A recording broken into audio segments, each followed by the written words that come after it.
Bu, Fanya kemana? Fanya, beliau terduduk lemas. Iya, anak satunya, baru menyadari anak perempuannya yang lain juga belum kembali. Tadi, Fanya ikut izin pula mengambil bedak bayi putranya yang tertinggal di mobil Aris. Debesan, ibu, teriak ketiganya panik. Bu, tenang bu. Mas Aris pasti segera menemukan mereka. Bujuk Dara ikut duduk dengan tangan tetap berusaha hati-hati menggendong keponakan yang tertidur. Maaf, Ma, tadi.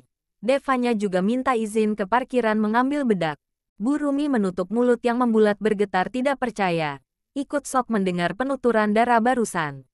Mahya paham akan situasinya saat ini meminta izin menelepon kakak pantinya meminta bantuan.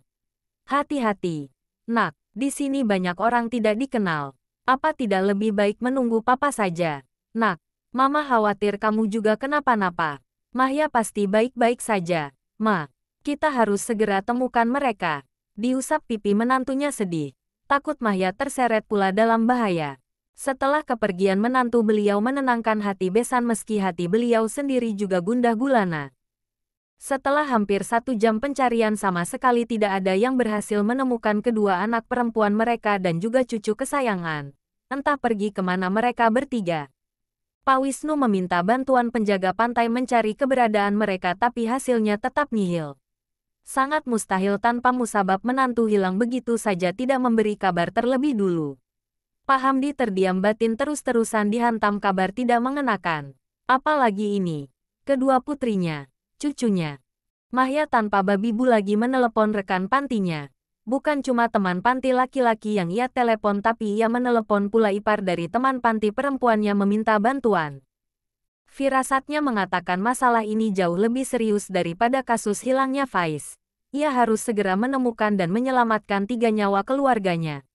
Bukan lagi 1 nyawa. Masalah Faiz kemarin saja sudah membuat stres tidak mau lagi mengambil risiko sendirian ia butuh bantuan. Mereka semua menunggu teman-teman Mahya di tempat parkiran tidak sabar.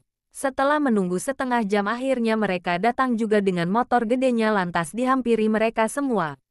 Hih, Neri, itu, temannya Kak Mahya. Bergidik Aris. Realitanya tidak sesuai ekspektasi. Di benaknya teman istri dari ipar adiknya.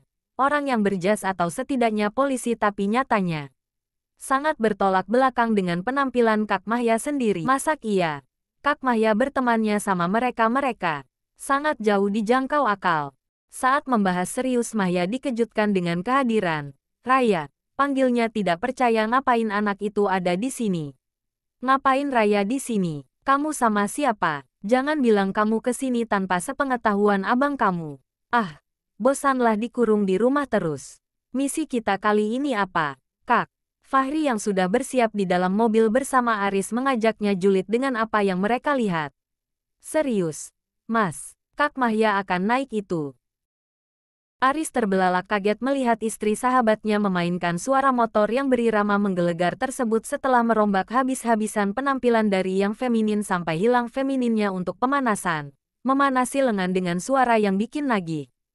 Itu wujud asli istriku. Riz, beritahu Fahri tertawa menjuliti istrinya sendiri. Parah, di luar akal. Terus, gadis itu siapa? Oh, itu Raya teman pantinya Mahya. Putri dari pemilik PT Baskoro Tekstil. Dia lebih barbar dibanding istriku.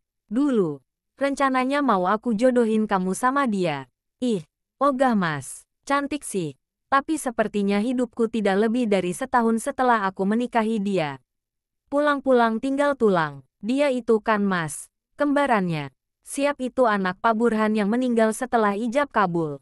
Oh, itu anaknya. Cantik juga. Kalau kembarannya yang Mas jodohin sih aku mau.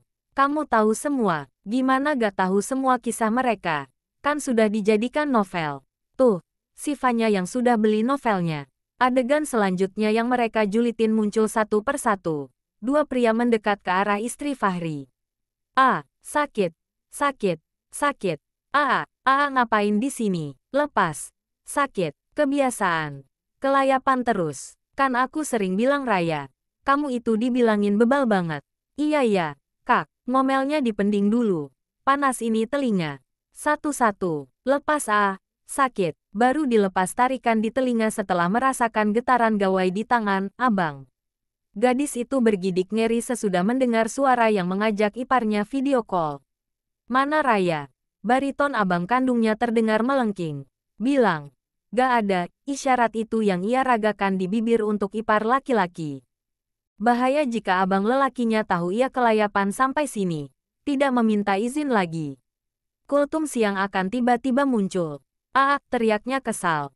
Lelaki gak peka suruh bohong malah muka abangnya dihadapkan ke arahnya. Jari telunjuk dan juga jari tengah abangnya diarahkan tepat ke matanya sebelum mengarah ke mata si pemilik jari terlebih dulu.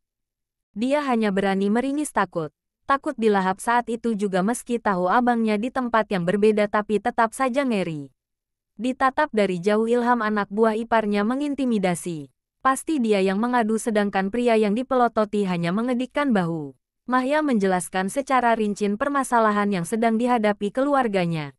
Raya mulai bosan malas mendengar obrolan mereka tanpa sengaja mata menangkap dua pria julid tersebut dan pergi ke sana menyapa. Itu Mas. Yang namanya Adi suaminya Sela. Bukan. Itu Raihan. Adi yang badannya kecil itu. Oh, sudah. Diam. Raya ke sini. Aris langsung kembali ke posisinya semula. Acara julid menjulid berhenti sebentar. Iklan datang. Hai, Kak Fahri. Raya. Apa kabar? Baik, wih. Ada cowok ganteng. Kenalin dong. Kak, lumayan jadi yang ketiga. Aris melotot tidak percaya mendengar penuturan gadis di depannya. Bisa-bisanya dua kurang. Memang lebih parah aslinya dibanding yang di novel. Jangan, dia sudah punya istri. Lebih baik sama Ilham. Tuh anak payah. Takut dijites sama bosnya. Fahri yang melihat kedatangan Adi dan istri langsung keluar dari persemayaman tidak seperti Raya hanya diajak mengobrol lewat jendela mobil. Mereka mengobrol sebentar sebelum Ilham mendekat membisiki memberi kabar penting tentang target. Adi mengangkat tangan meminta agar anak buahnya itu segera bersiap sebelum misi penyelamatan dimulai. Ada apa? Tanya Fahri kemudian. Kita berangkat sekarang. Mereka sudah menemukan adik perempuannya Mas sama putrinya. Salsa, terus. Fanya gimana? Untuk saat ini, baru ditemukan Salsa bersama Caca di pemberhentian tol.